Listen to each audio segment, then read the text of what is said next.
बहुत बहुत धन्यवाद सर, बहुत बहुत धन्यवाद। आप ही आप हैं चर्चा में हर ओर, अनुपम यश है आपका, कोई और न छोर। मैं इन्हीं शब्दों के साथ हमारे इस आज संविधान सम्मान दिवस के मुख्य अतिथि माननीय अखिलेश यादव जी को मैं आमंत्रित करना चाहूंगा कि वो मंच पर आए। अखिलेश यादव जिंदाबाद, अखिलेश यादव जिंदाबाद, जिंदाबाद जिंदाबाद। अखिलेश यादव संघर्ष करो, अखिलेश यादव संघर्ष करो। बाबा साहब का मिशन अधूरा, अखिलेश यादव करेंगे पूरा। बाबा साहब का मिशन अधूरा, अखिलेश यादव करेंगे पूरा।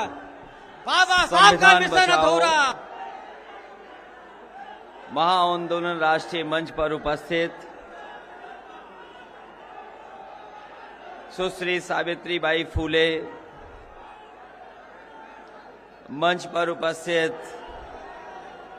और हमारे साथ लोकसभा में सांसद रहे आदरणीय प्रकाश अंबेडकर जी,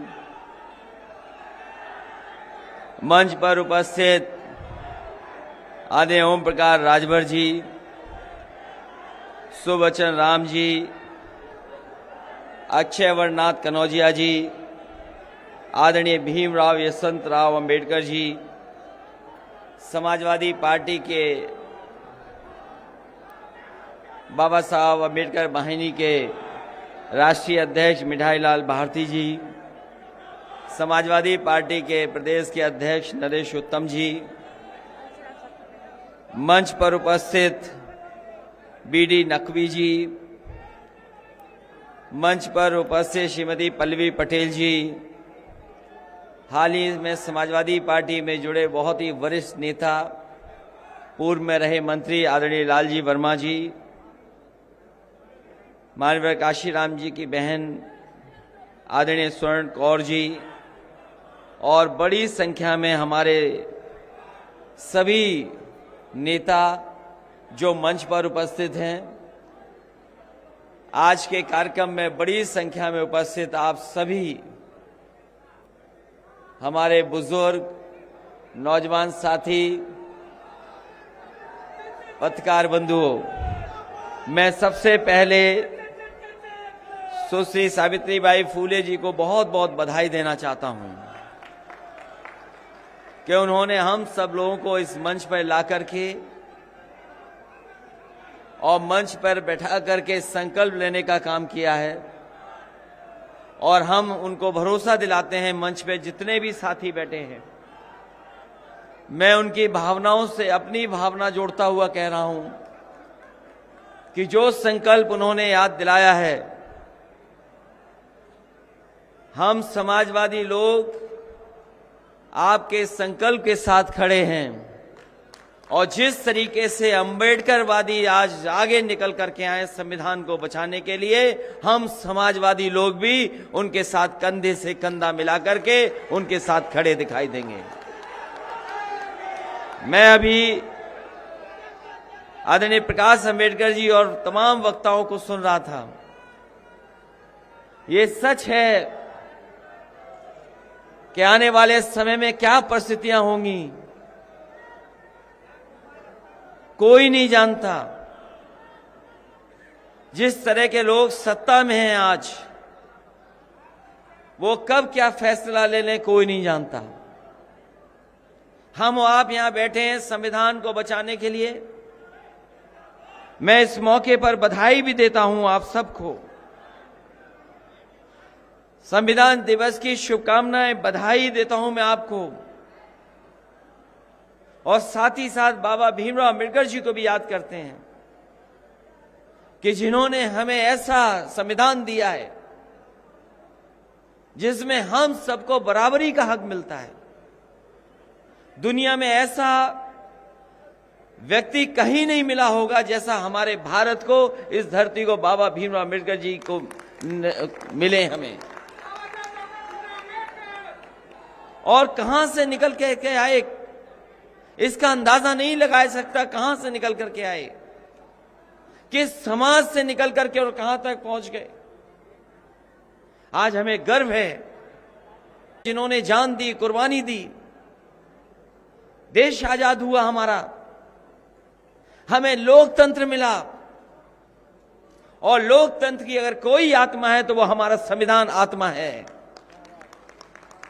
हमारे लोकतंत्र की आत्मा संविधान है, और अगर संविधान हट जाए तो बताओ हम लोगों का जीवन क्या होगा। इसलिए संविधान दिवस पे जब हम सब लोग इकट्ठे हुए हैं, जो लोग यहां से निकले हैं, यहीं से रास्ता बनाया दिल्ली की सरकार का। जिस समय में ओम प्रकाश राजभर जी के कार्यक्रम में मैं गया था, उस समय मैंने कहा था कि यहीं से दरवाजा खुला था भारतीय जनता पार्टी का, यहीं से सत्ता में पहुंचे हैं। इस बार उत्तर प्रदेश की जनता ने तय किया, यहीं से दरवाजा बंद होगा और सत्ता से बाहर होंगे। ये चुनाव जो 22 का होने जा रहा है, वो मामूली चुनाव नहीं है। ये कोई मामूली चुनाव नहीं है। हम आप सब बैठे हैं, कहीं अगर मैसेज आ जाए कि अभी राष्ट्र के नाम पे संदेश आएगा, और उस संदेश में क्या आ जाएगा किसी को नहीं पता। एक बार राष्ट्र के नाम संदेश आया, रुपया खराब हो गया, रुपया का पता ही नहीं लगा रुपया कहां चला गया। याद है कि नहीं याद है आपको? रात में संदेश आया, और जब सुबह आंख खोल करके आपने देखा होगा तो बाजार में आपका रुपया नहीं चल रहा था। बताओ, जो भारत सरकार ने रुपया दिया हो वो रुपया नहीं चला। अगले सुबह हम सब लोग लाइन में लग गए। अब निशानी के रूप में हो सकता हमारे आपके घर में पड़ा हो। एक दिन फिर राष्ट्र के नाम संदेश आया, 3 काले कानून वापस हो गए, जो पार्लियामेंट से वापस होने थे वो टीवी के संदेश से वापस हो गए। इसलिए जो सब मंच पर कह रहे हैं लोग, उसको समझिए और जानिए कि कौन लोग हैं, किस रास्ते पे ले जा रहे हैं देश को। हमारे किसानों ने कितनी कुर्बानी दी, 600 से ज्यादा किसान शहीद हो गए, 600 से ज्यादा किसान शहीद हुए हैं। और किन के लिए कानून बन रहा था? वो किसानों के लिए कानून बन रहा था। कितनी बार पॉलिटिकल पार्टीज ने समझाया कि जो इन लोगों के लिए आपने कानून बनाया है वो नहीं पसंद कर रहे हैं, वो नहीं चाहते हैं, तो आप लागू क्यों कर रहे हो? तो सोचो सरकार की जिद कैसी थी। गर्मी रही हो, पानी वर्षा हो, सर्दी रही, न जाने कैसे कैसे मौसम आए, क्या क्या नहीं झेलना पड़ा उन्हें, किन किन चीजों का सामना नहीं करना पड़ा। कीलें लगा दी गईं, बोल्डर लगा दिए गए, आरसीसी की दीवारें चुन दी गईं, ट्रैक्टर गाड़ी नहीं चला सकते थे आप। बताओ, हमारे देश पे गर्व है इस बात का। दुनिया को गर्व था हमारे देश पर कि बाबा साहब भीमराव अम्बेडकर जी ने जो संविधान दिया उससे देश चलता है। लेकिन इस सरकार ने परवाह नहीं की। 600 से ज्यादा किसान उन्होंने शहीद हो गए, जान चली गई। 600 से ज्यादा किसान, बताइए कहीं इतना बड़ा आंदोलन चला हो तो बता दो। और उत्तर प्रदेश में तो उससे ज्यादा बढ़कर चढ़ करके देखा। क्या नहीं देखा उत्तर प्रदेश ने कि गृह राज्य मंत्री के बेटे ने किसानों को गाड़ी से कुचल दिया। बताओ, गाड़ी से किसान कुचल गए थे कि नहीं कुचल दिए गए थे? पत्रकार भी की जान चली गई। ये पत्रकार साथी हैं, ये भी संविधान को बचाने के लिए निकले हैं, लेकिन कई बार इनकी मजबूरी हो जाती है। संविधान को थोड़ा सा उस तरीके से नहीं बचाते जिस तरीके से बचाना चाहिए। इनके भी साथी की जान गई। अगर कोई मदद कर रहा है तो समाजवादियों ने कहा कि किसान जो शहीद हुए हैं उनको सम्मान, उनके परिवार का सम्मान देने का काम करेंगे। और समाजवादी सरकार बनेगी तो उत्तर प्रदेश के खजाने से 25-25 लाख उन किसानों की मदद करेंगे। अभी चुनाव हुआ था, अभी चुनाव हुआ पंचायत का, अभी चुनाव हुआ पंचायत का। क्या नहीं देखा आपने, बताइए। जो जीते वो हरा दिए गए, जिन पे बहुमत था उन्हें हरा दिया गया। कहीं ऐसा हुआ होगा कि जिन पे संख्या ज्यादा, जिन पे सदस्य ज्यादा, वो चुनाव हार गए। जिन पे सदस्य 1 था, 2 था, वो चुनाव जीत गए। जो हमारी माताएं बहनें प्रस्तावक थीं, जो हमारी माताएं बहनें प्रस्तावक थीं, जो कहीं ना कहीं किसी की प्रस्तावक बन रही थीं, हम लोगों ने महाभारत में जरूर पढ़ा था, महाभारत में जरूर सुनते थे, पढ़ते हैं कैसे चीरहरण हुआ था। लेकिन इस समय पर जहां लोकतंत्र हो, वहां पर प्रस्तावक समर्थकों का चीरहरण हो जाए, हमारी बहन, हमारी माताओं के कपड़े छीन लिए गए, कपड़े फाड़ दिए गए।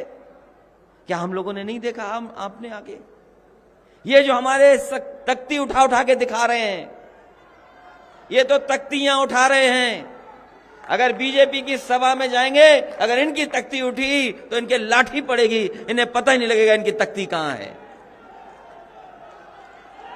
ये लोकतंत्र बचाने वाले लोग बैठे हैं, इसलिए आपकी तख्ती भी देख रहे हैं। और वो लोग हैं, अगर उनके सामने तख्ती उठाओगे तो बताओ क्या होगा, बताओ हमारी बहनें क्या होगा। हमने देखा है आपकी तस्वीरें, आपके बाल पकड़ करके पुलिस खींच के ले जा रही है, आपको सड़क पर डाल करके पीट रहे हैं लाठी से। और किस लिए? ये किसके हक के लिए लड़ रहे हैं? आज इनका छीना है, आज इनका छीन लिया गया, इनके हक छीना गया, सम्मान छीना गया। कल हो सकता है हमारा आपका छीन लिया जाए, कुछ वोट छीन लिया जाए। इसलिए आप तो लड़ रहे हो, और शायद ही लखनऊ में इतनी कोई लाठी खाया होगा जितना आप लोग लाठी खाए हो। हमें खुशी है इस बात की। अपमानित हो गए, मुकदमे दर्ज हो गए, लेकिन ये हटे नहीं हैं। ये वो लोग हैं जो संविधान पे भरोसा करते हैं, अपने लोकतंत्र पे भरोसा करते हैं। इन्हें पता है कि इनकी लड़ाई सच्ची है, एक न एक दिन ये जीतेंगे लड़ाई। और इसीलिए भरोसा है इनको, क्योंकि बाबा साहब भीमराव अम्बेडकर जी का बना हुआ संविधान पे भरोसा करते हैं। बताओ भरोसा करते हो कि नहीं करते हो? और भरोसा करते हैं इसीलिए उन्हें उम्मीद है। और हम आपको भरोसा दिलाते हैं, जो आपके हक छीना जा रहा है, सम्मान छीना जा रहा है, वो हक और सम्मान दिलाने का काम हम समाजवादी लोग करेंगे। ये चीजें बिक रही हैं, बीजेपी को जो दिखाई दे जाएगा वो सब बेच देंगे। ये बीजेपी के और बाबा मुख्यमंत्री कमाल के हैं, जो इन्हें दिखाई दे जाएगा वो सब बिक जाएगा। अभी बगल में एयरपोर्ट है, पहले ये सरकारी एयरपोर्ट था, अब ये सरकारी एयरपोर्ट नहीं है। क्या ये सरकार का एयरपोर्ट है? अब ये सरकार का एयरपोर्ट नहीं है। ये जो हवाई जहाज उड़ते थे भारत सरकार के, वो भी बेच दिए। मुझे तो ये बात समझ में नहीं आती कि जितने भी एयरपोर्ट है सब घाटे में हैं। दिल्ली का एयरपोर्ट घाटे में है 1000 करोड़ से ज्यादा में। बंबई का भी बिक गया, वो भी घाटे में है। जितनी एयरलाइंस चल रही वो सब घाटे में है। एयर इंडिया वाला घाटे में है 60,000 करोड़ का। और जो कंपनियां प्राइवेट चल रही हैं, कोई 1000 करोड़, कोई 10,000 करोड़, कोई 700 करोड़ के घाटे में है। और देखिए भारतीय जनता पार्टी के लोग कह रहे हैं एशिया का सबसे बड़ा एयरपोर्ट बना रहे हैं। ये हमारे आपके पैसे से बना देंगे एयरपोर्ट, और बाद में इस एयरपोर्ट को भी किसी न किसी को बेच देंगे। उसकी तैयारी कर रही हैं लोग। इसलिए जहां हम बाबा साहब भीमराव अम्बेडकर जी को याद कर रहे हैं, उनके परिवार के लोग हैं, उनके समर्थक हैं, उनको मानने वाले लोग हैं, अंबेडकरवादी लोग हैं। वो न केवल भारत बल्कि दुनिया में पूजे जाते हैं, दुनिया में उनका सम्मान है। अगर कोई महापुरुषों को याद करता है, राष्ट्रपिता महात्मा गांधी को याद करता है अगर कोई, तो बाबा साहब भीमराव अंबेडकर जी को भी याद करता है। दुनिया के जो बड़े बड़े म्यूजियम हैं जहां पर बहुतों को स्थान नहीं मिल सकता, बहुत सारे म्यूजियम हैं जहां पर बड़े बड़े लोगों को स्थान नहीं मिला है, अगर किसी को कार्ल मार्क्स के बगल में खड़े होने का, प्रतिमा का स्थान मिला है तो बाबा भीमराव अंबेडकर जी को मिला है। आइंस्टीन जो दुनिया का सबसे बड़ा आविष्कार साइंटिस्ट रहा, उसने भी कहा कि ऐसे विरले लोग कभी कभी धरती पे पैदा होते हैं जैसे बाबा साहब भीमराव अम्बेडकर हैं। सोचो कहां से निकल करके आए, और दुनिया में इतना भेदभाव कहीं नहीं है। भारत जैसी जगह, भारत जैसी धरती जिसमें इतना भेदभाव हो, जाति का भेद, धर्म का भेद, अगर किसी ने मिटाया तो हमारे संविधान ने मिटा करके हम लोगों को एक करने का काम किया है। जब डेमोक्रेसी की बात करते हैं तो डेमोक्रेसी का मतलब हम सबको अधिकार है एक वोट का। वो वोट का अधिकार कहां से दिया? बाबा भीमराव अम्बेडकर जी और इस संविधान ने दिया हमें। सेकुलर जब कहा जाता है हमारा देश, तो चाहे वो कोई धर्म हो, सब धर्मों को बराबरी का कहीं सम्मान मिल रहा है तो वो हमारे संविधान से मिल रहा है। जो सामाजिक न्याय की बात कर रहे हैं वो भी अगर कहीं मिल रही है, सामाजिक न्याय अगर कहीं से मिलने जा रहा है तो वो भी हमारे संविधान से मिलने जा रहा है। तो जो हमें पॉलिटिकल, सोशली और हमें रिलीजियस इक्वलिटी देता हो, जिससे हमें रिलीजियस इक्वलिटी मिलती हो, हमें बराबरी का जहां मिलता हो, हम उसको कैसे भूल सकते हैं। इसलिए इस चुनाव में, 22 के चुनाव में, जो आने वाले समय में देश की तस्वीर बदलेगा, यही उत्तर प्रदेश है जहां से प्रधानमंत्री, राष्ट्रपति भी बने हैं। आज भी देश में के सबसे ऊंचे पदों पे कोई बैठा है तो वो उत्तर प्रदेश से ही होकर के गए हैं, वो लोग बैठे हैं। अगर उन्होंने संविधान की सम्मान नहीं किया है, अगर जनता को दुख दिया है, लोकतंत्र में जो जनता को दुख देता है, समय आने पर जनता उनसे हिसाब किताब करती है। इसलिए जनता ने फैसला किया है कि इस बार भारतीय जनता पार्टी का सफाया होगा। ये समाजवादी, अंबेडकरवादी लोग मिलकर के, ये जितने भी हमारे बाबा साहब अंबेडकरवादी लोग हैं बैठे हैं, और समाजवादी लोग भी साथ आ गए हैं। हमारी तो कोशिश थी, एक बार बड़ी कोशिश की थी कि विचारधारा एक आ जाए, एक हो जाए, और वो कोशिश नई नहीं थी। जिन्होंने इतिहास पढ़ा होगा वो जानते होंगे कि बाबा साहब भीमराव अम्बेडकर जी के साथ डॉक्टर राम मनोहर लोहिया भी साथ जुड़ करके काम करना चाहते थे। वो सपना पूरा नहीं हुआ।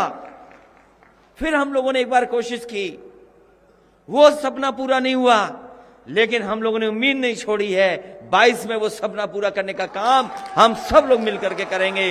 इन्हीं शब्दों के साथ संविधान दिवस की हम बधाई देते हैं, आपको शुभकामनाएं देते हैं, और बाबा साहब भीमराव अम्बेडकर जी को याद करते हैं। उन्होंने हमें ऐसे संविधान दिया है जहां हमें बराबरी है। साथ ही साथ सुश्री सावित्रीबाई फूले जी का मैं धन्यवाद देता हूं। मैं विशेष धन्यवाद आदरणीय प्रकाश अंबेडकर जी का देता हूं, जो चल करके हम लोगों का मनोबल बढ़ाने के लिए आए हैं। आदरणीय भीमराव यशवंतराव अंबेडकर जी का भी धन्यवाद देते हैं, जिनके आने से कहीं न कहीं हम सब लोगों का सम्मान हुआ है। इन्हीं शब्दों के साथ एक बार फिर आप सबको बहुत बहुत बधाई देते हैं, इस उम्मीद, इस भरोसे के साथ कि आने वाले समय में आप लोग नीचे हम रहें, लोग संविधान को बचा करके लोकतंत्र को बचाने का काम नीचे करेंगे। रहें। बहुत बहुत धन्यवाद और बहुत बहुत सभी साथियों से विनम्र निवेदन है कि कृपया मंच से नीचे रहें, ये सुरक्षा का मामला है। मंच से क्योंकि नीचे आप सब रहें। लोग भी इसी विचारधारा के फॉलोअर हैं, तो आप सभी से निवेदन है कि सुरक्षा के इस जो वो है उसको मत भेदिए, और इस पर सुरक्षा का मामला है। प्लीज आप लोग जो है कोऑपरेट कीजिए, लोग मंच से न रहिए। आए, कृपया सुरक्षा को ध्यान में रखते हुए लोग अपनी गरिमा को बनाए रखें।